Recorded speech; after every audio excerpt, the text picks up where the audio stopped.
Chers amis, bonjour, frères et sœurs, encore une très grande joie pour moi de vous retrouver pour cette méditation, cette petite méditation aujourd'hui. Nous allons parler plus précisément de la foi. Et en préparant un petit peu cette vidéo, j'ai répertorié plusieurs domaines en ce qui concerne la foi. Au moins 4, il y en a certainement davantage. Alors je vais y aller directement, j'allais dire passer à l'attaque. J'espère que vous êtes prêts et que vous avez de quoi prendre des notes aussi, c'est important. Alors le premier domaine dont j'aimerais parler, c'est la foi qui vient d'en bas. Tout à l'heure, il y aura la foi qui vient d'en haut. Et puis, je développerai également d'autres principes bibliques. Cela s'entend. Alors, la foi qui vient d'en bas.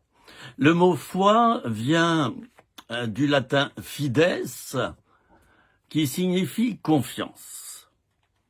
Avoir foi en Dieu, c'est faire confiance en Dieu. Voilà. Alors certains chrétiens disent « Ah, je me suis converti, j'ai reçu la foi. » C'est complètement faux. C'est faux. Alors, certains, donc, si l'on en croit cette manière de s'exprimer, d'affirmer quelque chose au sujet de la foi, certains recevraient la foi et d'autres non. Ça va pas, ça. Nous sommes tous à un degré égal en ce qui concerne la foi. Et même celui qui n'a jamais entendu parler de la Bible, celui qui n'a jamais rencontré une seule fois de sa vie un chrétien,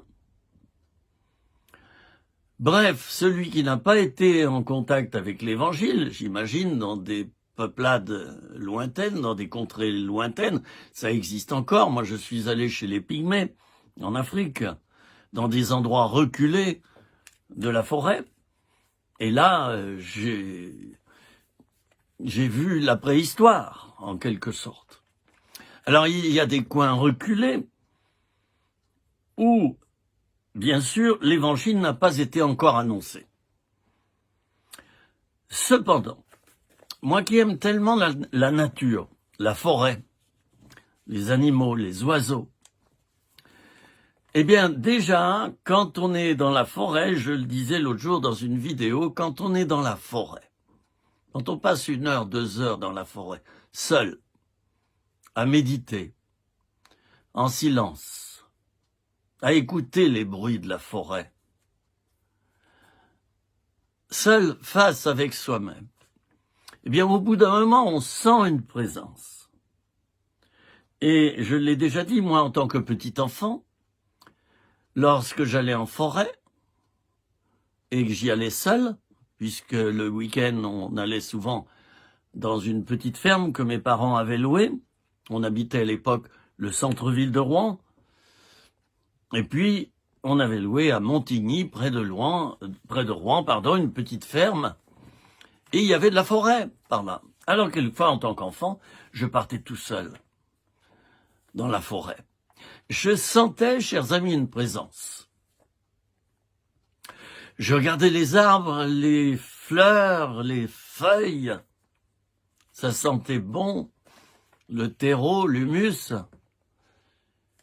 Et déjà, j'étais en contact avec quelqu'un. Je ne savais pas qui c'était. Je sentais sa présence. Vous savez qu'on est capable, d'une manière tout à fait naturelle, de sentir la présence de quelqu'un d'autre, dans une pièce, par exemple. Ça vous est jamais arrivé? Vous pensez être seul dans un endroit, et tout à coup, vous sentez une présence. Et vous vous retournez exactement dans la direction où est la personne que vous ne voyiez pas. Très curieux, ça. La tête se retourne, et elle va fixer du regard la personne à l'endroit où elle est, mais que vous n'aviez pas vu, vous ne l'aviez pas repéré, la personne. Dans un aéroport, vous regardez le tableau d'affichage de l'arrivée ou des départs des avions, et tout à coup, vous vous sentez observé. Vous vous retournez, en effet, vous voyez une personne qui vous scrutait de loin.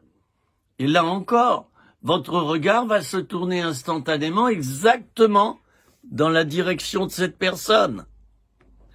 Nous sommes doués de facultés naturelles, comme l'intuition, le fait de sentir tout un tas de choses. Le cultivateur, lui, il va sentir l'orage. Il sent qu'il va pleuvoir. Il en a le pressentiment. Alors nous sommes doués d'une faculté qui nous permet de ressentir, de sentir par avance des choses. Cela n'a rien à voir avec des dons occultes. Cela n'a rien à voir avec des talents, des capacités que Satan nous aurait données. D'accord ? Ceci étant dit, nous sommes capables, même si nous n'avons pas entendu parler de Dieu, de sentir sa présence. Et j'en suis sûr parce que c'était mon cas. Et par la suite, comme beaucoup de mon âge, je suis allé au catéchisme et j'ai été enseigné. Mais avant, non. Mais je sentais la présence de Dieu. Et je la sens encore quand je vais en forêt. Autour de mon village, il y a une forêt. Je vais souvent dans la forêt. Et là, je suis heureux, je suis bien. Et je sens la présence de Dieu. Maintenant, je sais de quelle présence il s'agit. Alors, tout cela pour revenir au thème de ma vidéo, la foi. La foi qui vient d'en bas. Eh bien, c'est celle que nous ressentons, c'est celle que nous allons élaborer sur la base d'un ressenti, sur la base d'une réflexion aussi. Quand je regardais les arbres, je me disais, mais enfin, et là ce n'est pas du ressenti, je me disais, mais il y a quelqu'un qui a créé ces arbres. Ah oui, c'est logique. Quand il y a quelque chose, il y a toujours un créateur. J'ai jamais vu un cas différent de celui-là. Il y a toujours un créateur. Une pièce de musique, il y a un créateur. Une sculpture, il y a un créateur. Enfin, pour tout, il y a un créateur. Alors nous sommes doués de réflexion. Nous sommes doués de ressenti. Et nous sommes doués d'une faculté de décision. J'ai décrit là l'âme humaine qui est en 3 parties, vous le savez.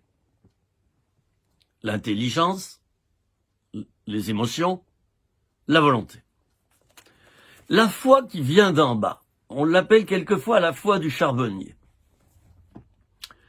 Eh bien, c'est celle que nous avons ressentie, ou celle que nous avons pressentie, celle que nous avons réfléchie, celle que nous avons entendue. Souvenons-nous que la foi vient de ce qu'on entend, et ce qu'on entend vient de la parole de Dieu. Cette foi-là, elle germe d'une manière tout à fait naturelle à l'intérieur de notre cœur. Et là, c'est une question purement humaine. À partir du moment où nous développons cette petite foi qui vient de nous-mêmes, je le rappelle, elle ne vient pas d'en haut, elle vient de nous, elle vient de moi, elle vient de toi. À partir de ce moment-là, oui, Dieu a le pouvoir d'augmenter cette foi. Il a le pouvoir de l'alimenter pour qu'elle grandisse, d'accord ? Mais pas avant. Pour que Dieu augmente notre foi, il faut qu'elle existe déjà. Et c'est à nous, chers amis, c'est à nous de réfléchir cette fois, de la méditer, de la structurer et de la choisir. C'est pas un autre qui le fera à ma place. J'espère que vous me comprenez bien. Et là, c'est ma responsabilité. Telle personne va me dire, ah, vous en avez bien de la chance de croire, vous. Oh là là, qu'est-ce que vous avez de la chance? Mais voyons. Mais, à la base, c'est moi qui ai choisi d'avoir la foi. À l'aide de différents indices que j'ai observés, que j'ai trouvés, comme un chercheur. Et Jésus a dit, celui qui cherche trouve. Alors, j'en viens au développement de ce premier principe. La foi, elle se crée en moi de par ma réflexion, de par mes émotions et de par mes décisions. Lorsque j'étais enfant, j'aurais pu dire, bon, baliverne, allez, oh, j'ai senti qu'il y a une présence dans la forêt, oh, je me fais avoir, c'est nul, ça. J'aurais pu en rester là, mais j'ai décidé d'aller plus loin. Et j'ai décidé de m'adresser à cette puissance qu'il y avait au-dessus de moi. Je lui ai lancé un SOS, mon Dieu, c'est comme ça que je l'ai appelé.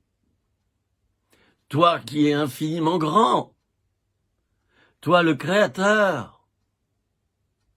Ben d'abord, je te dis chapeau pour ta création, elle est belle. Et puis deuxièmement, j'aimerais mieux te connaître. Alors toi qui as créé l'oreille, toi qui as créé la bouche, tu entends et tu parles. Ben oui, c'est logique. Celui qui a créé l'oreille, il entend lui-même pour avoir créé une oreille. Celui qui parle, il a une bouche. Celui qui a créé la bouche a une bouche lui-même. À partir de là, tout est de la logique. Oui, de la raison, du raisonnement. Moi, au début, pour trouver Dieu, j'ai été purement raisonnable. Je me suis laissé guider par ma raison, qui me disait mais enfin, il y a quelque chose là, c'est pas possible autrement. Bon, voilà une première base qui est jetée parce que j'entends trop d'âneries à droite, à gauche, genre ça y est, t'as reçu la foi, oh, béni soit Dieu. Mais non, voyons. La foi, c'est un choix. Le choix de faire confiance à Dieu. Mais d'abord, et je vais vous lire un verset situé dans l'épître de Paul aux Romains, chapitre 10, verset 9. Romains 10, verset 9. Vous le connaissez. Si tu confesses de ta bouche le Seigneur Jésus, si tu crois dans ton cœur que Dieu l'a ressuscité des morts, tu seras sauvé. Bon, il y a donc quelque chose à faire. J'ai parlé de la réflexion tout à l'heure, j'ai parlé du ressenti, et j'ai parlé ensuite d'une décision. Et là, voilà la décision donc. Elle est ici. Elle est ici. Si tu confesses de ta bouche le Seigneur Jésus, si tu crois dans ton cœur que Dieu l'a ressuscité des morts, tu seras sauvé. Bien sûr, il y a la notion de repentance également, et quantité d'autres choses. Moi, je n'isole pas un verset pour en faire un petit Dieu.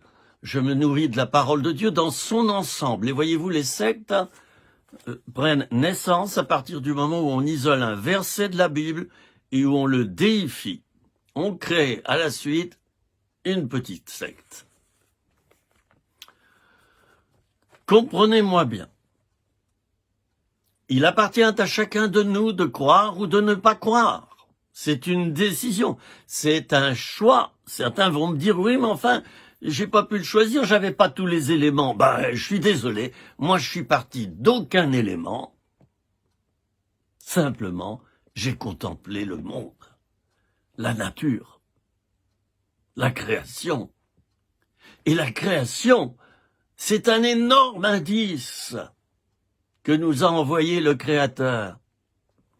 La créature est un énorme indice que nous a envoyé le Créateur. Quand je dis la créature, je parle de l'être humain, mais je parle de l'animal également. L'animal infiniment petit, le tout petit insecte que tu n'arrives même pas à voir. Et puis l'éléphant ou l'hippopotame. Et là, tu peux le voir. Tout cela, ce sont des indices.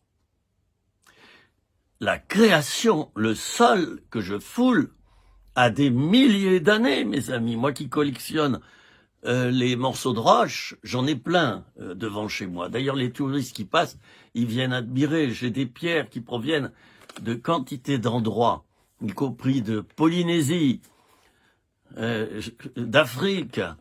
Chaque fois que je passe sur un autre continent, je ramène, d'une manière cachée, parce que quelquefois c'est interdit, mais enfin je fais pas de mal, quand je prends un tout petit morceau de pierre, hein, on va rien me dire.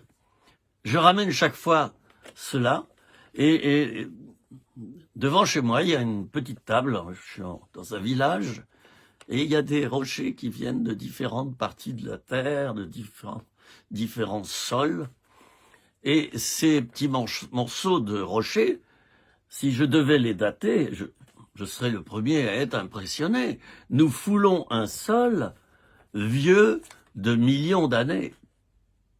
Et les chercheurs, les scientifiques, sont capables maintenant de dater avec précision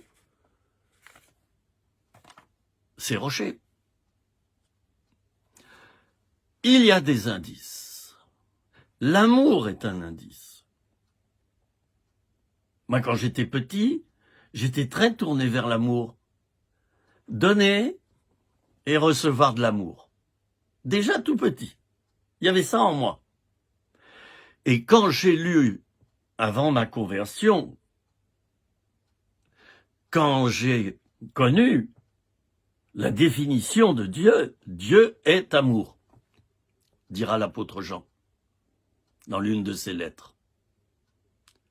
Dieu est amour. Quand j'ai su que Dieu est la source de l'amour, parce qu'il est amour lui-même, alors là, ça a été le dernier indice qui m'a convaincu du fait que je devais le rencontrer. Et je me suis mis à sa recherche. Ça a duré des mois, des années. J'ai parcouru le monde, j'ai fait du stop. Je suis allé en Hollande, depuis l'Allemagne. J'ai visité plusieurs pays. Je cherchais, au travers de la culture, au travers d'autres religions. J'ai examiné tout ce qui se présentait à moi dans le domaine de l'esprit, car vous le savez, nous avons un esprit. Nous avons un corps, une âme et un esprit. L'esprit, je le redis, tant pis pour ceux qui m'ont déjà écouté dans ces vidéos, c'est comme une antenne. Tu as un esprit. C'est comme une antenne à l'intérieur de toi-même qui te permet de communiquer avec l'au-delà, avec ce qui est caché, avec ce qui est invisible. Et malheureusement, de nos jours, l'esprit, on l'a remis dans un tiroir, dans le placard. Il faudrait presque avoir honte de croire.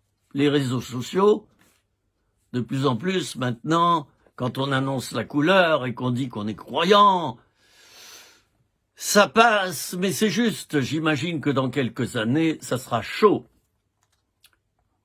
Le fait de dire qu'on est croyant et qu'on croit que Jésus-Christ existe, ça deviendra chaud. Bah oui, l'esprit, on l'a enterré. L'homme est un matérialiste athée, un capitaliste tourné vers l'argent. Son Dieu, c'est l'argent. Son Dieu, c'est le matérialisme. Son Dieu, c'est le plaisir. Excusez-moi, le plaisir, le matériel, tout cela, ce sont des indices, mais c'est pas ça qui me rend heureux. Ce qui me rend heureux, c'est l'amour. Ce qui me rend heureux, c'est cette présence que je ressentais déjà quand j'étais tout petit. Ah, mais alors, cette présence que je retrouve tous les jours dans ma montagne. J'avais demandé au Seigneur un jour de me placer dans un endroit où il pourrait m'isoler et prier beaucoup. Et ce rêve s'est accompli.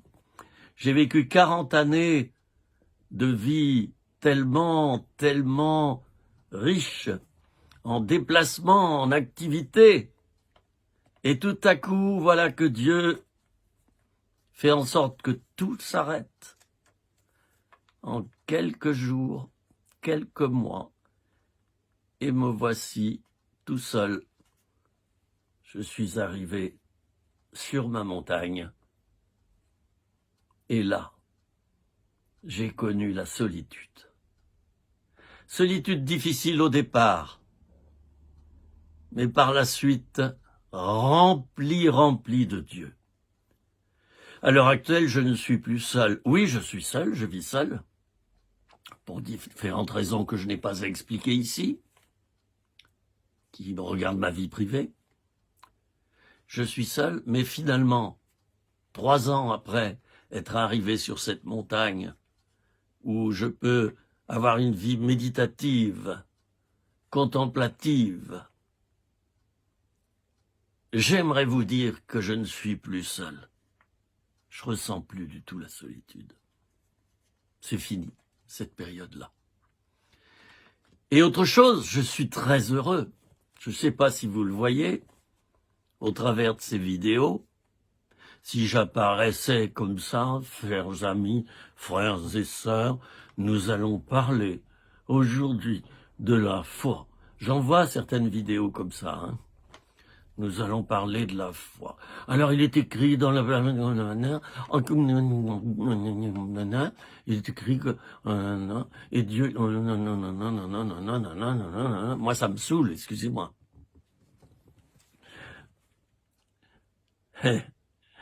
Pour moi, la personne qui parle est aussi importante que son message. Est-ce qu'elle rayonne? Parce que nous rayonnons quelque chose. D'ailleurs, c'est très moderne à l'heure actuelle. Les gens se tournent vers toi et disent « Oh, vraiment, tu émets des ondes positives, toi. » Voilà, c'est dans le langage d'aujourd'hui. Eh bien, moi, c'est vrai que je rayonne. Je rayonne l'amour que j'ai reçu d'en haut. Je rayonne la paix que je reçois d'en haut. Je rayonne l'espérance que je reçois d'en haut. Je rayonne la vie éternelle que je reçois d'en haut. Je rayonne un petit peu certaines parcelles de Dieu que je reçois d'en haut, car Dieu est tellement grand. Comment pourrais-je rayonner de sa présence tout entière? C'est pas possible. Il est infiniment grand.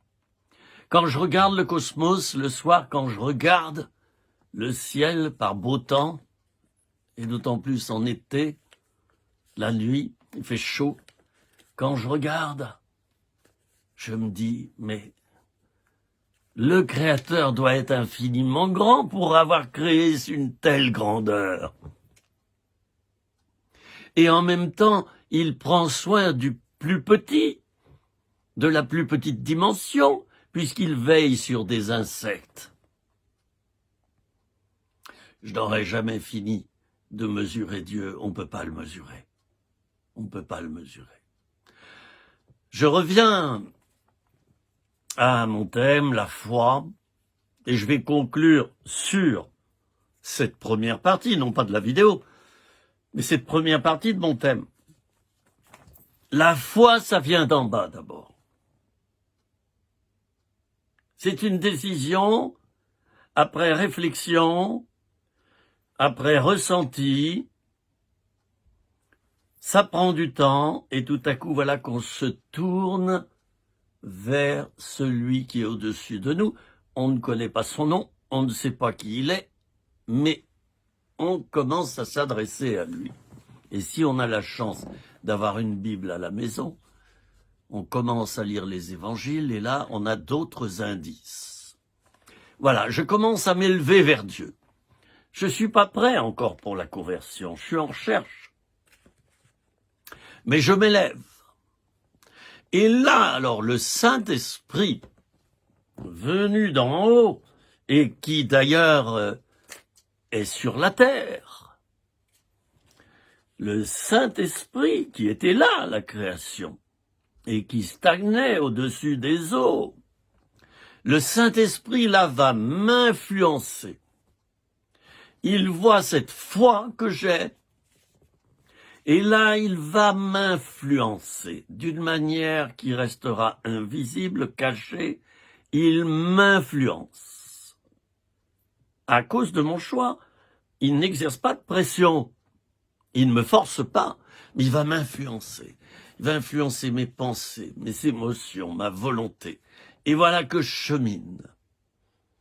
Et je fais mes expériences. Je goûte au péché, je goûte au plaisir, je goûte à la malhonnêteté et bien d'autres choses. Je goûte à mes propres forces. Le temps passe, ça peut prendre plusieurs années. Je suis déçu de tout cela. C'est normal. C'est normal que je sois déçu. C'est normal. Imaginez une voiture sans levier de vitesse. Imaginez une voiture sans pneus. Allez, imaginez une voiture sans moteur. Ça ne sert pas à grand-chose. Eh bien, la vie ici-bas, mes amis, la vie sans Dieu, c'est comme cette voiture sans moteur. Oh, elle est belle, la voiture. Elle a un beau levier de vitesse, mais il n'y a pas de boîte à vitesse. Il n'y a pas de moteur. Le réservoir d'essence est plein. Ça représente nos propres forces. Chers amis, la vie sans Dieu fait que nous tournons en rond. Certes, c'est passionnant au début du cercle, quand on tourne en rond. Il y a du mouvement, il y a de la découverte. Mais quand on s'aperçoit qu'on est revenu au point de départ, eh bien, chers amis, là, on n'est pas content. Alors la conversion arrive à ce moment-là. Quand la boucle est bouclée, dirais-je, quand nous avons fait tout le chemin et que nous voyons que notre propre vie est un cul-de-sac,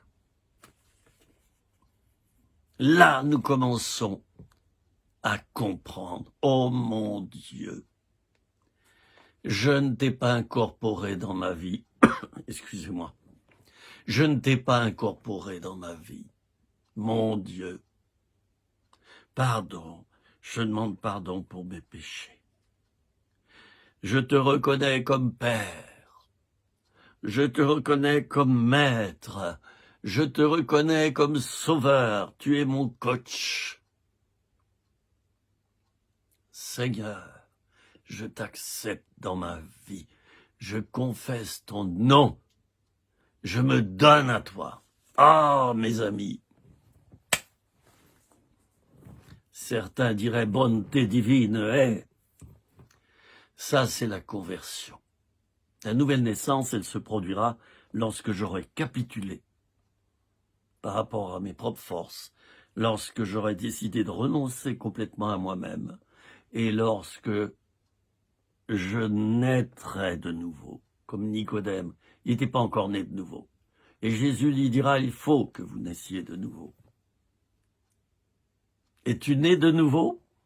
Mon ami, toi qui m'écoutes et me regardes maintenant, il y a une catégorie de chrétiens qui n'est pas née de nouveau. Et on peut la reconnaître au bout d'un moment. Pas au début. Au début, on entend « Alléluia, Dieu est bon, merci Seigneur ». Et puis en fréquentant ces amis-là, on se dit « il y a quelque chose qui ne va pas ».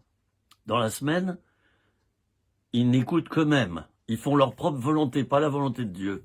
Alors oui, au culte, aux réunions, oh là là là là là là là, et on danse et on chante. Mais dans la semaine, quand tu regardes leur vie, tu te dis, et sans les juger, bien sûr, attention, hein, on reste dans le discernement, on se dit, mais ils sont pas nés de nouveau. Ils sont convertis, ils ont accepté Jésus comme sauveur et Seigneur, mais ils sont pas nés de nouveau. Alors, combien c'est important de passer par là? Je me résume. Ma foi se met en marche, elle naît dans mon cœur à cause d'une réflexion que j'ai entamée, à cause de ressentis, et puis je décide de faire confiance à Dieu, de l'appeler, et je décide de le rencontrer. Dieu vient à moi, et je me donne à lui, je me convertis. Quelle chose merveilleuse, n'est-ce pas? Moi, je l'ai fait à l'âge de 20 ans, j'en ai bientôt 69. Je regrette rien, hein. Je regrette rien. 49 ans. Avec des réussites, des échecs, mais beaucoup de fruits. Pour le Seigneur et par le Seigneur. Voilà. Alors, c'était important que je le dise. La foi, elle naît d'une décision et d'une recherche.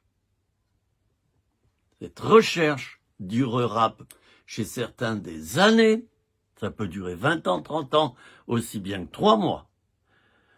Un jeune adolescent peut se convertir très vite. Il n'a pas besoin de goûter au monde. Un autre aura besoin de goûter au monde et de s'accomplir sans Dieu. Puis, il rencontrera Dieu. Il n'y a rien à dire, chaque expérience est différente, chaque expérience est légitime. Elle est admirable. Elle correspond à la personnalité de chacune des personnes. Mon premier point, je vous l'ai présenté, c'est le fait que la foi naît dans un cœur qui cherche et qui trouve. Alors il y a conversion. La suite, chers amis. Eh bien, la suite, c'est que cette foi que nous avons en Dieu, elle a besoin de se développer, elle a besoin de se structurer, elle a besoin d'être enseignée, elle a besoin de se fonder sur les doctrines de la Bible, elle a besoin de s'étoffer. Et c'est là le rôle des enseignants autour de nous, de ceux qui ont un ministère de docteur, et des pasteurs également, ainsi que des 3 autres ministères. Cette foi que j'ai choisi d'avoir et qui a été bénie, qui a été remplie par Dieu au travers de sa grâce qui vient d'en haut. Cette foi, elle a besoin d'une colonne vertébrale. La colonne vertébrale, c'est la connaissance de la parole de Dieu. La colonne vertébrale, elle est formée de vertèbres. Chaque vertèbre est importante. Et puis il y a les côtes qui partent des vertèbres. Et dans la colonne vertébrale, il y a des nerfs qui passent. Il y a des nerfs. Et il y a la moelle épinière. Si la moelle épinière est sectionnée, on devient, et les nerfs qui sont autour, on devient paralysé. La foi a besoin de se structurer, elle a besoin d'une colonne vertébrale, elle a besoin d'enseignement. Et c'est ainsi qu'il aura été donné à certains hommes, à certains ministères, hommes et femmes, de faire des disciples, comme Jésus l'a fait. Il en a choisi 12, Il les a pris sur le terrain, ils avaient plein de défauts, comme moi, comme vous, comme nous. C'est avec cela que Jésus a travaillé, pas avec les docteurs de la loi de l'époque, il n'y en avait pas un seul dans son équipe, pas avec les théologiens, hein, les pharisiens, les prêtres, les sacrificateurs, il n'y en avait pas un seul, vous m'entendez? Pas un seul dans l'équipe de Jésus. C'est très parlant, n'est-ce pas? Et de nos jours,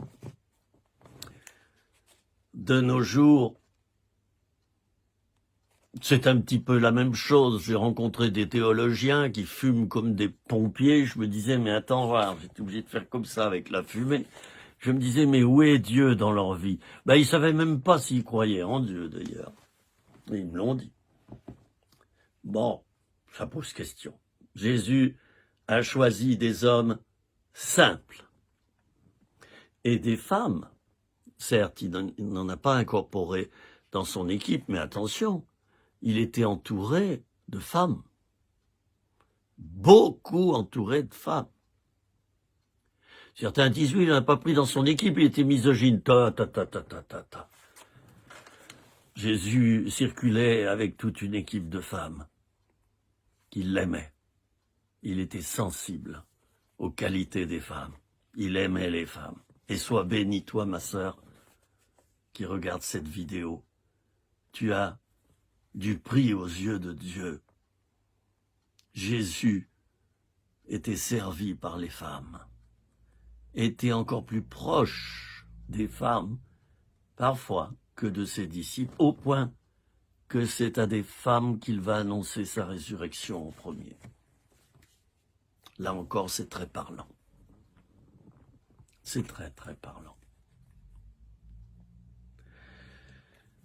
Alors, mes amis, c'est très important de cultiver sa foi. Et il y aura une deuxième vidéo sur ce thème, donc je prends mon temps. C'est très important de cultiver sa foi. Certains se disent, voilà, je suis converti, alléluia, t'es au Seigneur, toi? Oui. Et toi? Non. Oh ben alors, quel dommage. Mais c'est pas si simple, mes amis. Ce n'est pas si simple, attention. Attention, ce n'est pas si simple. La foi, ça s'entretient, ça se nourrit, ça se désaltère. Travaillez à votre salut avec crainte et tremblement. C'est bien dans la parole de Dieu, ça. On pourrait même dire que la conversion, c'est tous les jours. Vous comprenez dans quel sens je le dis? Chaque matin, je me réveille. Oh, j'ai mal partout. J'ai pas envie de me lever, j'ai pas envie d'aller bosser. Oh, j'ai envie de dormir. Vous avez vu dans quel état on est quand on se réveille? Au bout de quelques instants, le chrétien, il se met à prier. Dès le réveil, Seigneur Jésus, je te demande de bénir cette nouvelle journée. Merci de m'avoir gardé pendant mon sommeil. Et je te donne cette journée pour qu'elle soit vraiment remplie de toi, Seigneur. Je te la donne, elle est pour toi. Elle n'est pas pour moi d'abord, elle est pour toi. Sers-toi de moi. Bon, et puis après on va se lever, on va boire son café. J'allais dire c'est biblique. Bon, c'est important en tout cas de boire un bon café. Et là on prie. La prière, c'est très important. Vos vêtements, vous les mettez le matin. De la même manière, prenez le vêtement de la prière. Priez le matin. Préparez votre journée. Priez, chers amis. Veillez à cela. Prenez un quart d'heure, une demi-heure chaque matin. Oui, mais enfin, je me lève tôt, tu te rends compte? Je me lève à 4h30. Ah oui, d'accord. Mais si Dieu est important pour toi, si c'est ton premier amour, tu sauras quand même prier et prendre au moins un quart d'heure. C'est pas long. Et Dieu bénira ton sacrifice. Parce que la prière, c'est aussi un sacrifice. On ne le dit pas souvent, ça. Hein? La prière, c'est un sacrifice. Et vous avez vu les luttes qu'on a, souvent, avant de se mettre en prière. Il y a tout qui est là pour qu'on ne le fasse pas.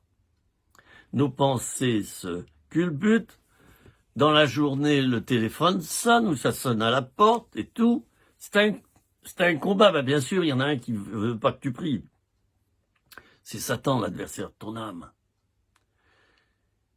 Voilà. Alors, la prière, c'est important. Et la prière nourrit la foi. La parole de Dieu aussi nourrit la foi. La communion fraternelle nourrit la foi. L'enseignement nourrit la foi. L'expérience nourrit la foi. Et surtout la présence de Dieu. La présence de Dieu nourrit la foi. Voilà, c'est la fin de cette première petite vidéo sur ce thème. J'espère que je ne vous ai pas trop barbé. Oh, c'est une petite pointe d'humour et de taquinerie. Je suis assez taquin, ceux qui me connaissent de près. J'ai eu le téléphone l'autre jour d'une ancienne élève de l'école hôtelière. Elle a retrouvé mon contact. On ne s'était pas parlé depuis 55 ans. Et elle m'a dit, oh, qu'est-ce que t'avais de l'humour quand on s'est connus, tu plaisantais tout le temps, c'était agréable. Ah ben là, c'est un renseignement de taille, parce qu'il se trouve que je suis toujours pareil. Alors vous voyez, déjà, quand j'étais jeune, j'avais ce caractère bout en train. Voilà. Et c'est vrai qu'en classe, j'étais le pitre de service et j'étais l'imitateur de tous mes profs. Et dans une fête de la promotion, j'ai été appelé pour imiter tous mes profs. Ils étaient devant moi, le proviseur, surveillant général, et j'ai fait mes imitations. La salle était écroulée de rire. Bon, j'ai ça, je veux pas le lâcher. Et par l'humour, on peut faire passer beaucoup de choses, mes amis. J'espère que vous en avez. Allez, tu fais risette là, toi? Oh oui, ça va pas très fort dans ta vie, mais fais-moi une petite risette là. Oh, voilà, allez, ça vient le petit sourire là. Allez, vas-y, fais-moi un sourire maintenant. Rigole un petit peu, même si tu vas pas bien. Hein? Les médecins, le corps médical, heureusement qu'ils ont de l'humour.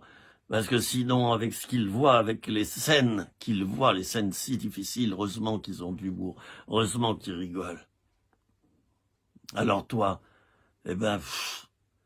rigole également un peu de ton épreuve. Attention, hein. On ne peut le faire que passer un certain délai, bien sûr, parce que quand le traumatisme est là et qu'il est récent, on n'arrive pas, bien sûr, à rire. Bien sûr, et ça, je le sais. Seigneur Jésus, je veux prier pour chacun de mes frères et sœurs, et je veux te demander, Seigneur, de développer leur foi. Leur foi,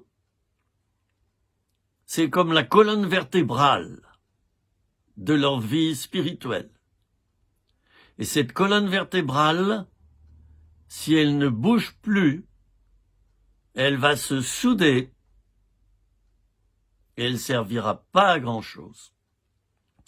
Merci d'alimenter la foi de mes bien-aimés par ta parole, par la communion fraternelle, par la vie spirituelle dans l'église locale, par la prière personnelle, par la lecture et la connaissance de la parole de Dieu, et par quantité d'autres éléments qui vont faire que leur vie spirituelle sera équilibrée.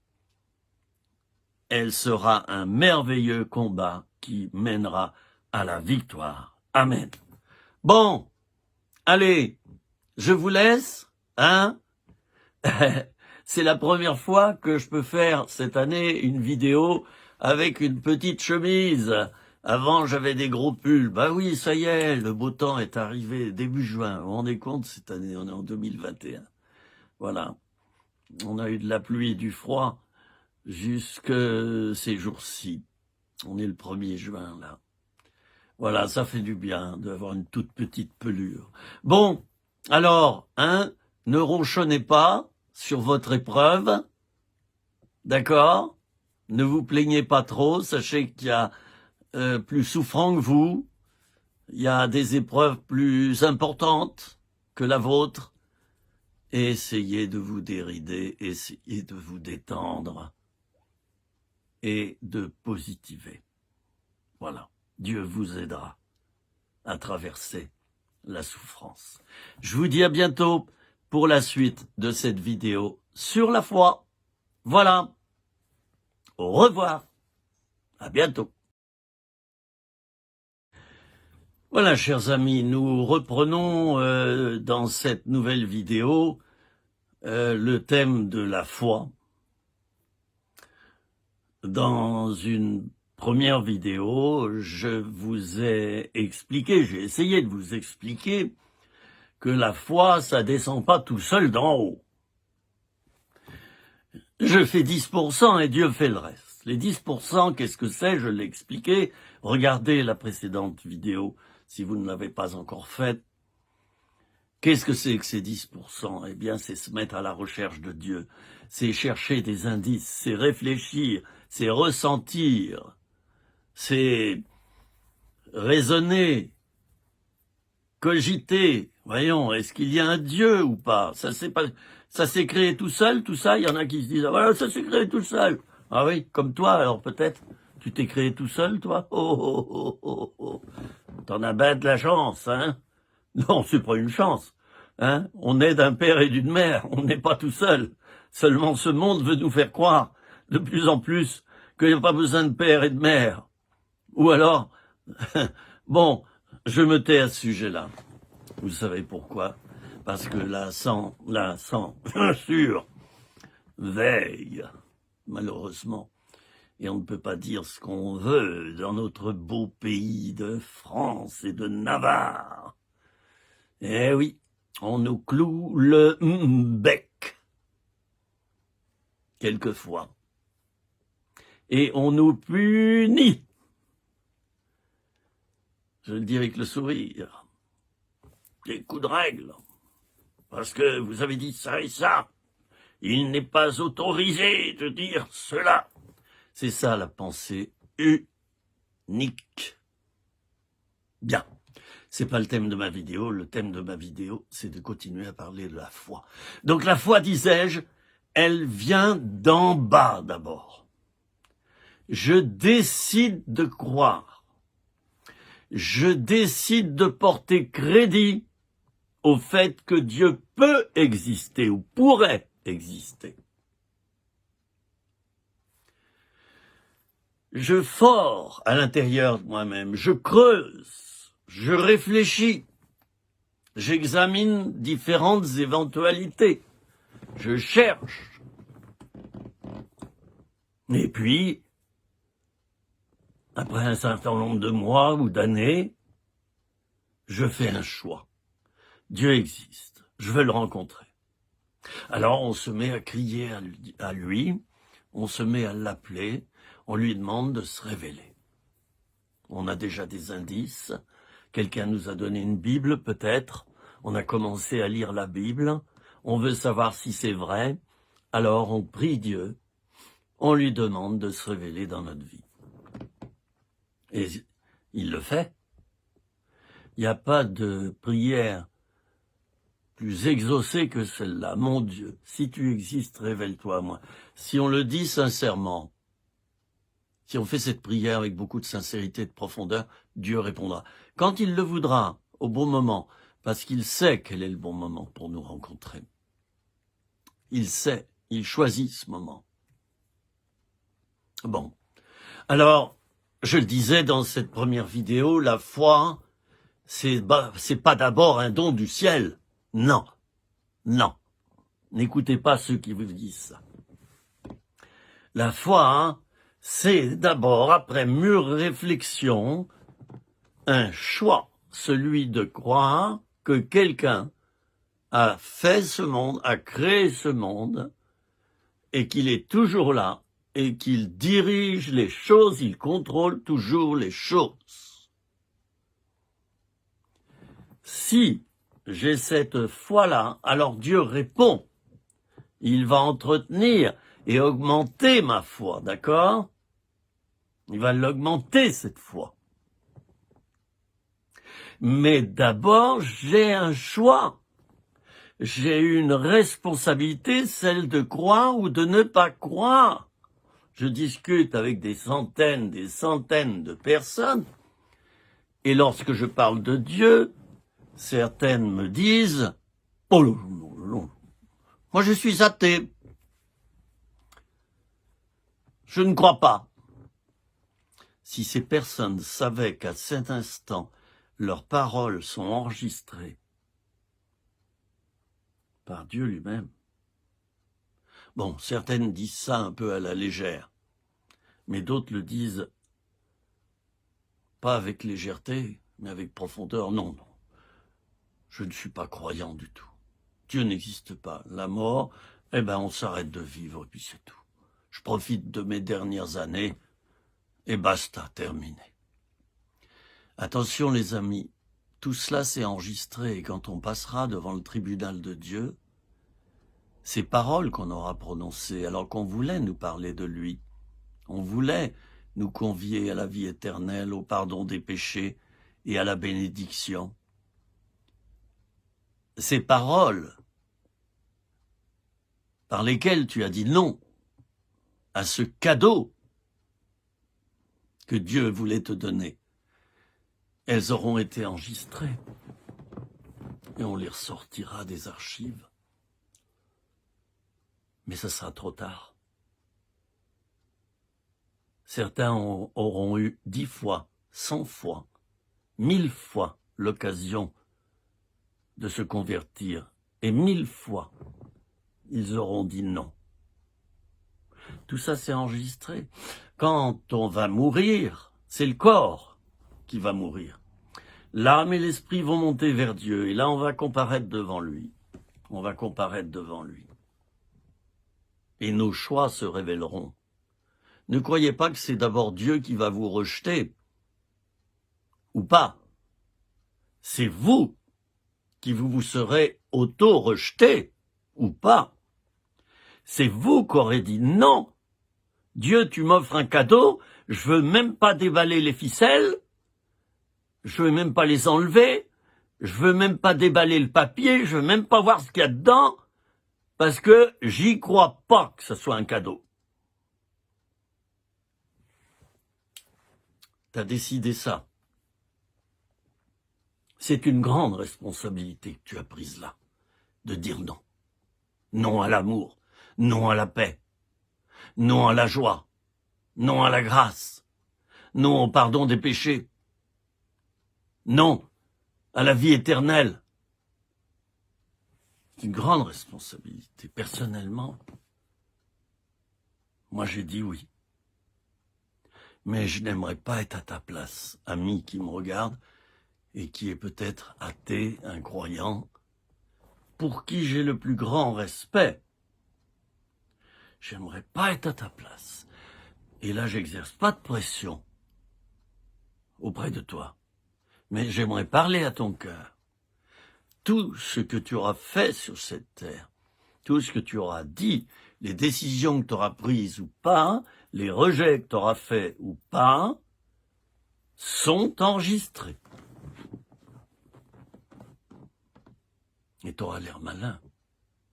Quand tu comparaîtras devant Dieu, tu t'en es moqué de Dieu. Tu lui as tourné le dos. Tu as saccagé sa parole. Tu t'es moqué de sa parole. T'as pas voulu ouvrir la Bible. T'as pas voulu, sous prétexte que l'Église n'est pas parfaite, t'as pas voulu rencontrer le Seigneur. Mais, tu as jeté le bébé avec l'eau du bain, je te signale. Hein? Ah oui. Les excuses sont toujours là, hein? C'est comme les piles vont d'air, elles ne s'usent que si l'on s'en sert. Vous vous souvenez, quand on était plus jeune, on entendait ce slogan publicitaire. Eh oui, tes excuses, elles ne tiendront pas devant Dieu. Tu avais la possibilité de te tourner vers lui, tu avais la possibilité de continuer avec lui, tu avais la possibilité de te donner à lui, tu avais la possibilité d'approfondir ta connaissance de Dieu, tu avais la possibilité de te former, tu avais la possibilité d'aider dans le service de Dieu, tu avais la possibilité de devenir serviteur ou servante de Dieu, tu avais la possibilité de rejoindre le corps des croyants. Mais t'as préféré rester superficiel. Ou alors, et chapeau à toi quand même, tu as donné ta vie pour les autres, mais sans Dieu. Ce qui n'est déjà pas si mal. Je suis honnête là. Tout le monde ne l'est pas. C'est déjà pas si mal si tu as consacré ta vie aux autres. C'est parti d'un bon sentiment. Et il y a eu là un bon choix. Mais, tu as omis de te rattacher à Dieu pour faire ça. Tu as omis de te rattacher à Dieu. Tu l'as fait en ton propre nom, par tes propres forces. Peut-être pour ta glorification, je ne sais pas. Et c'est là où le bas blesse, c'est que tu as fait le bien toute ta vie, oui, j'ai rencontré des gens comme ça, des gens bien. Ils ont le cœur sur la main. Mais ils n'ont pas eu cette intelligence et cette sagesse de se donner à celui qui est le cœur, celui qui est le don, celui qui est l'amour. Ah, Jésus, au jeune homme riche, va lui dire, le jeune homme riche lui le questionne, lui dit, qu'est-ce que je dois faire de plus pour te suivre, pour t'aimer? Jésus se retourne vers lui et lui dit, va, vends tout ce que tu as et reviens me voir. Le texte nous dit que le jeune homme repartit tout triste. Ben oui, son Dieu, c'était ses richesses. C'est quoi ton Dieu? Si c'est pas le Dieu de la Bible, si c'est pas Jésus-Christ, le Père et le Saint-Esprit, la Trinité, qui est ton Dieu? Toi? Et tu fais reluire ton âme devant les autres, hein? Je suis quelqu'un de bien, on me donnera le nom d'une rue après ma mort, il y aura mon nom sur ma pierre tombale, et comme en Allemagne, je suis allé dans des cimetières allemands, il y a toujours la fonction de la personne, hein? Directeur von Gesellschaft de... Et moi, sur ma tombe, il y aura juste Philippe Ozonnet. Date de naissance, date où mon corps ne sera plus avec mon âme et mon esprit. Parce que au moment où ça se produira, discrètement, je prendrai l'ascenseur. Eh oui, Jésus a dit, celui qui vit et croit en moi ne mourra pas. Eh oui, sous-entendu, la partie la plus importante de lui-même, qui est à l'intérieur, c'est pas le corps. Ben ça mourra pas. Alors je vais monter vers le Seigneur. Donc sur ma tombe, je veux simplement qu'il y ait juste mon nom et mon prénom, ma date de naissance. Et puis, je voudrais que soit marqué, et je l'ai noté d'ailleurs, je m'en vais vous préparer une place. Et entre parenthèses, ça sera marqué Jésus. Voilà ce que je voudrais. Ah, mes amis, combien c'est important la foi. Alors, continuons à étudier ce domaine de la foi. Continuons sur ce thème qui est si important. Il y a cette foi qui jaillit de nous, cette confiance en Dieu, elle s'élève vers Dieu. Elle va à la rencontre de Dieu. Cette foi, elle est toute personnelle. Elle est intime. elle est individuelle. Elle m'appartient. Et cette foi que j'ai, qui jaillit de mon cœur par un choix personnel, va à la rencontre de Dieu. Et là, Dieu va augmenter ma foi. Il va se révéler à moi et il va augmenter ma foi. Ça, c'est la deuxième phase. Il va m'aider. Quand j'ai des doutes, quand je ne vais pas bien, quand je souffre, quand l'épreuve s'éternise, des mois, des années, quand j'en peux plus, quand je suis à terre, quand je suis rejeté, critiqué, injustement, victime d'injustice, Dieu va m'aider. Il va augmenter ma foi. Il va me consoler par son esprit. D'ailleurs, une certaine version de la Bible utilise comme résumé du mot Saint-Esprit, on l'appelle le consolateur. Le consolateur. Alors, à partir du moment où tu as choisi Dieu, tu t'es converti, tu t'es donné à lui, Dieu, lui, va tout faire pour augmenter ta foi. Il va te remplir du Saint-Esprit. Tu te rends compte, il va venir habiter en toi. Ouh! Qu'est-ce que c'est beau, ça! Il peut pas être plus proche de toi qu'être en toi, dis-moi. Il va pas s'asseoir à côté de toi, non. Non, non, non, non. Il va rentrer en toi. Et tu vas devenir le temple de Dieu, le temple du Saint-Esprit. Mais c'est pas beau, ça? C'est extraordinaire. Vous ne trouvez pas? Alors là, ça va chauffer. Il y aura moi et il y aura Dieu à l'intérieur. Et il y aura un combat entre les deux. Lequel des deux va prendre le dessus? Là encore, il en va de ta responsabilité. Ne mets pas tout sur Dieu. Ne mets pas tout sur Dieu. Il en est de ta responsabilité. Toujours, nous avons une part. Jésus a dit que ton oui soit oui, que ton non soit non. Nous avons toujours une part. Je connais des chrétiens, ils sont super spirituels. Alors ils disent, Dieu va tout faire. Alors voilà, eux, ils font rien du tout. Ils attendent que Dieu fasse. Voilà. Alors moi, je leur dis, oui, mais quand tu dois manger, comment tu fais? Tu prends quand même ta fourchette pour mettre la nourriture à ta bouche ou pas?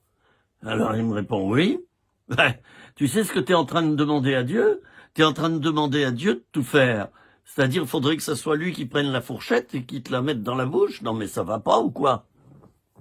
Certains chrétiens manquent de sagesse. Dieu ne fait pas tout. Il nous laisse une part, heureusement. Il nous appelle ses amis. Et nous avons une part dans son œuvre. Nous sommes ouvriers avec lui. Alors la foi, disais-je à la fin de ma dernière vidéo, la foi, ça se construit, c'est comme une colonne vertébrale dans la vie spirituelle. Et ça se construit. Un corps, ça s'entretient. Ne bougez plus votre jambe pendant 1 mois. Par exemple, quand vous avez une fracture grave à plusieurs endroits de la jambe et que vous avez la jambe entièrement plâtrée, pendant 1 mois, ne vous servez plus de votre jambe, on va enlever le plâtre, vous allez voir ce qui va se passer. Certains d'entre vous connaissent la réponse. Il faudra une réadaptation de plusieurs mois. Oui, vous n'êtes pas servi de votre jambe pendant 1 mois, les muscles se sont atrophiés, les nerfs, enfin tout, voilà. Vous pourrez bouger un peu cette jambe, mais ça se passera pas très bien. Il faudra du kiné et encore du kiné. La foi, ça s'entretient, mes amis. Ça s'entretient. Alors certains disent, ouais, je manque de foi, c'est injuste. Quand je vois la foi que tu as, toi, mais moi j'en manque, Dieu m'a pas donné ce don. Mais qu'est-ce que c'est que ce charabia, là? Ça va pas, non? Dieu donne à tous la grâce, avec la même mesure. Certes, il donne des dons différents, des appels différents, mais à la base, il donne toujours à chacun la même chose. Moi, j'appelle ça la base. Qu'est-ce que tu vas en faire de ta foi? Quelque chose de cérébral après ta conversion? Ça va rester là? Ou bien alors tu vas prendre Dieu au mot, tu vas lire la parole et tu voudras vivre tout ce qu'il y a dedans? Alors là, attends-toi à une aventure passionnante. Il y a des chrétiens qui s'arrêtent. Ils sont convertis, prennent leur baptême, puis voilà, ils ont leur carte d'adhérent à telle ou telle église, telle ou telle confession chrétienne. Oh, ben moi je suis catholique, vous savez. Vous savez ce que je disais, moi, quand j'étais adolescent, pour éloigner ceux qui voulaient me parler de Dieu? Je disais, oui, mon frère est prêtre catholique. Ce qui est vrai, hein. Mon frère est prêtre catholique, donc je connais tout ça. Ben, ça me permettait d'éloigner les gens. Alors, il y en a qui me disent, oui, oui, j'ai été baptisé. Je suis chrétien. Mais je me dis, oui, oui, il en porte le nom, mais quand je vois comment il vit, ça n'a pas l'air d'être ça. Être chrétien, c'est vivre comme Christ, comme le Christ. Pas moins. On vit dans la sainteté. On vit dans la prière. On étudie la parole de Dieu, on la met en pratique, on se donne. On rejoint une communauté des croyants. Et notre vie est marquée par la présence de Dieu. C'est du vécu. C'est pas du cérébral.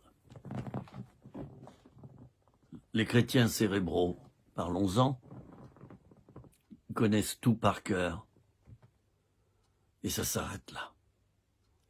Ça descend pas dans le cœur. Un pasteur disait, il faudrait quelquefois dans la vie de certains chrétiens qu'on ait un marteau en bois, là, vous savez, on appelle ça un maillet, et puis on tape des petits coups de temps en temps pour que ce qui est cérébral descende dans le cœur. À tout moment de ta vie chrétienne, tu peux t'arrêter, mon ami. À tout moment, et même si tu as un ministère. Je répète, et même si tu as un ministère, à tout moment, tu peux mettre les freins, et c'est ça la liberté que Dieu nous laisse, donc l'amour, le véritable amour, ne force pas. À tout moment, tu peux appuyer sur la pédale de frein et t'arrêter sur le côté de la voie, stationner pendant 1 an, 2 ans, 5 ans, 10 ans, 20 ans. J'aimerais te poser la question, au fait, toi qui me regardes, et je te la pose avec amour.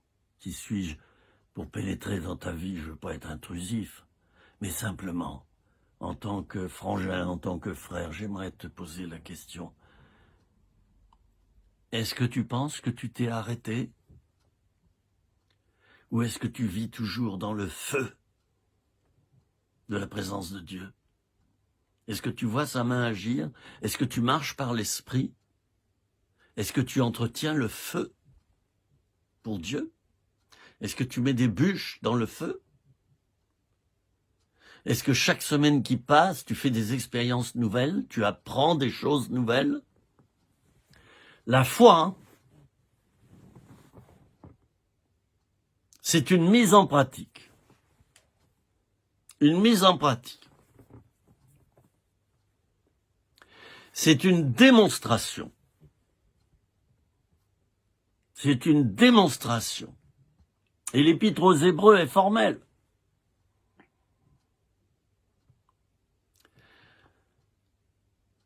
Mon ami, où en es-tu à ce sujet?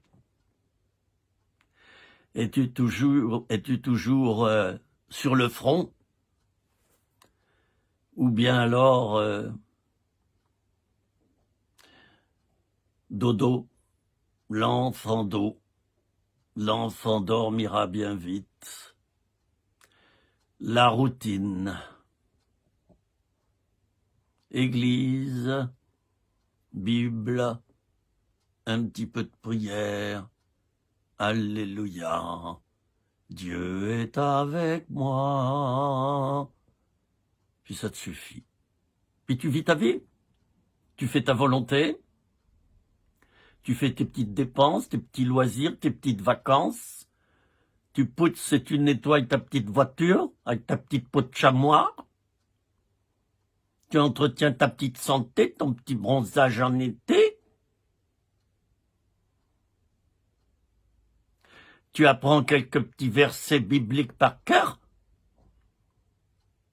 Et puis tu te trouves bien avec ça.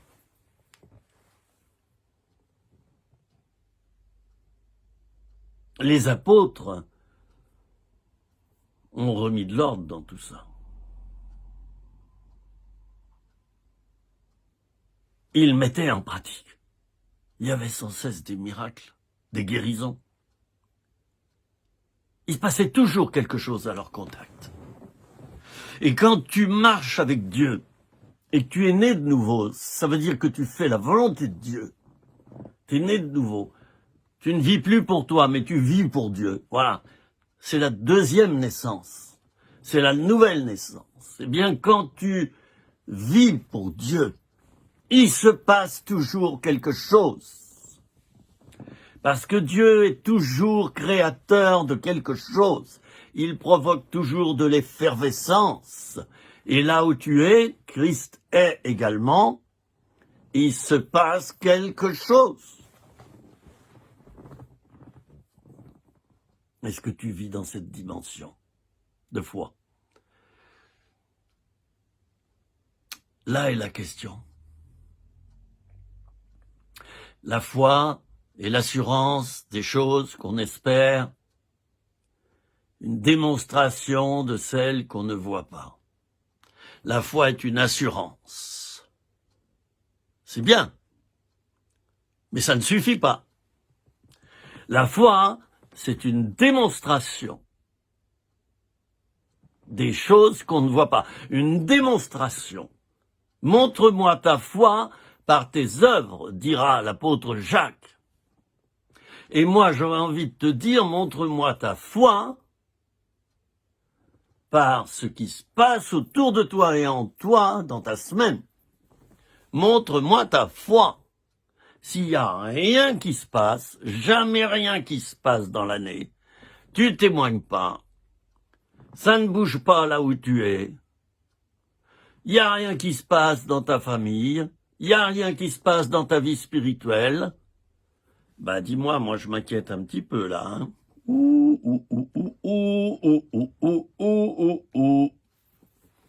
Je suis inquiet, amigo. Je suis un peu inquiet pour toi. Le chrétien reposoir, le chrétien repos, dodo. Le chrétien lit-couchette, le chrétien canapé, le chrétien pantoufle. Plus rien ne se passe dans sa vie. Oh, il prie, bénis-moi. Seigneur, protège-moi. Moi.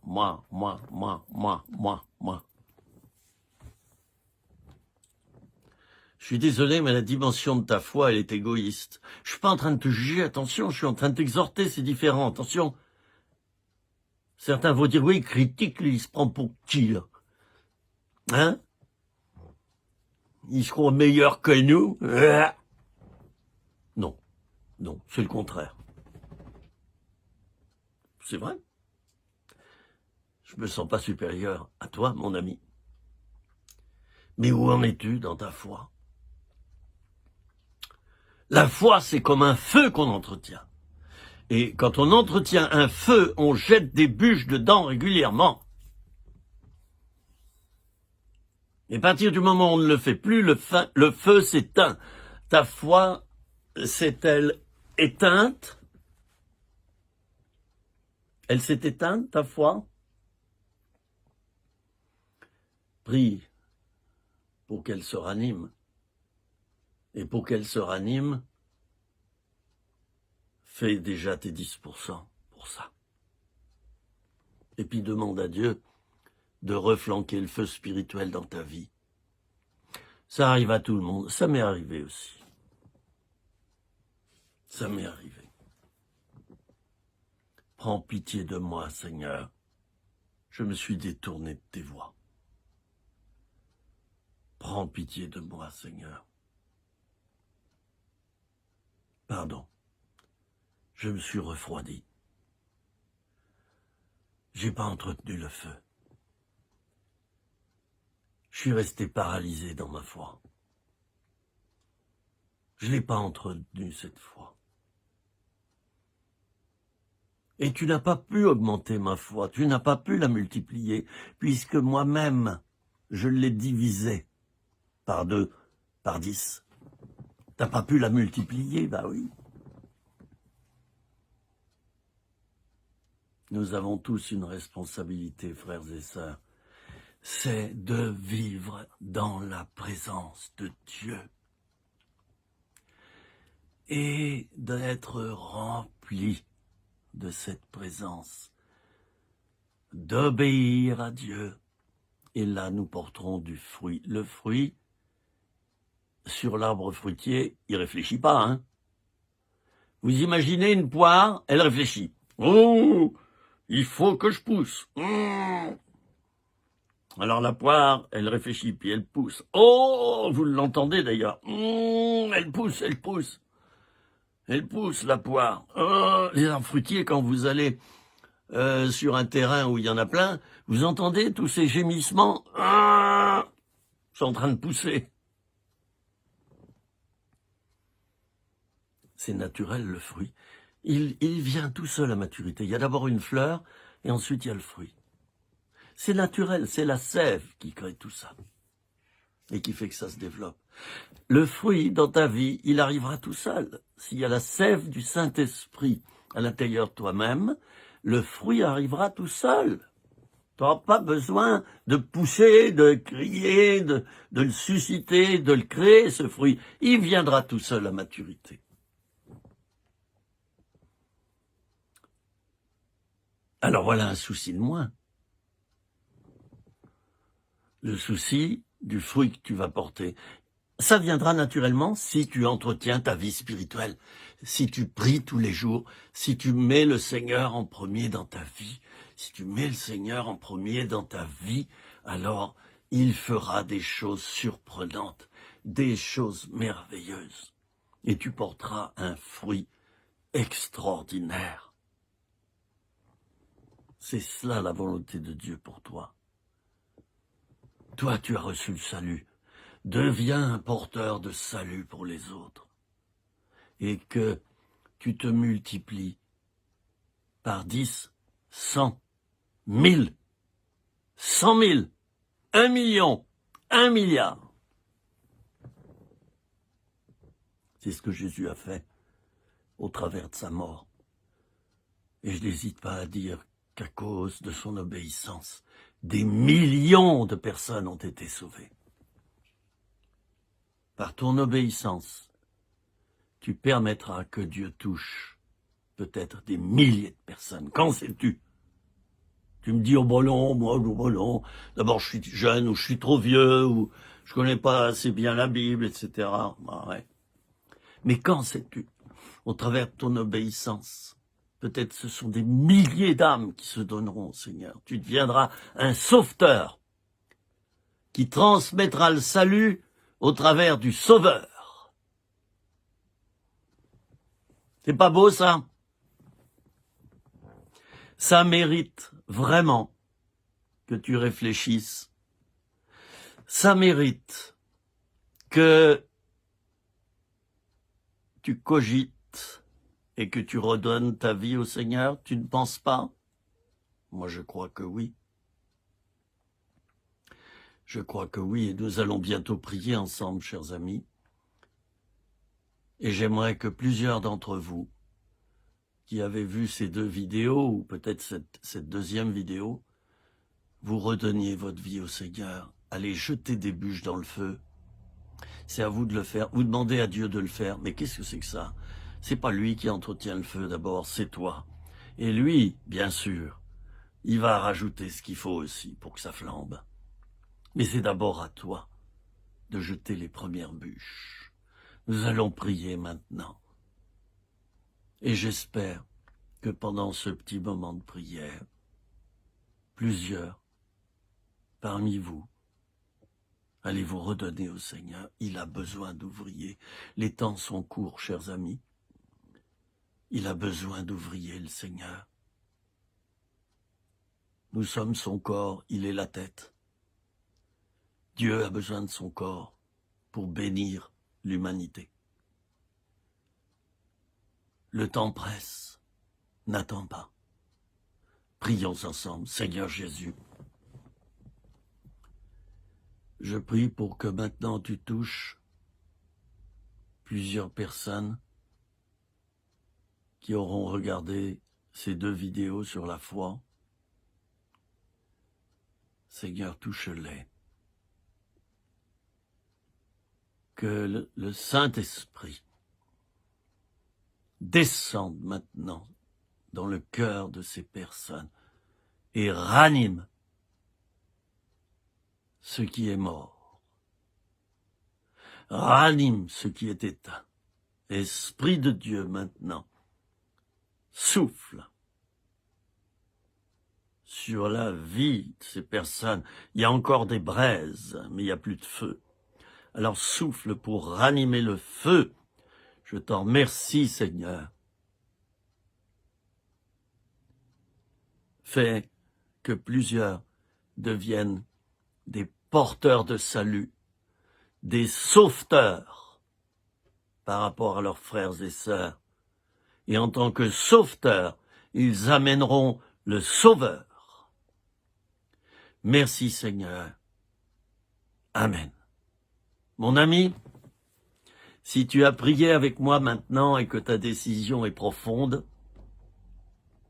j'aimerais te dire ceci, sois béni.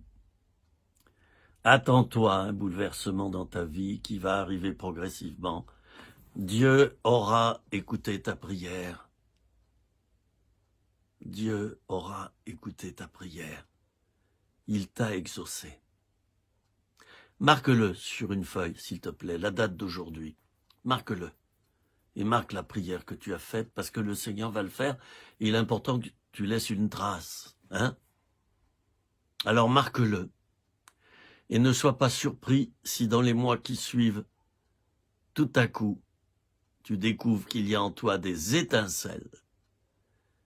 Et tu redeviens passionné pour Dieu. Amen.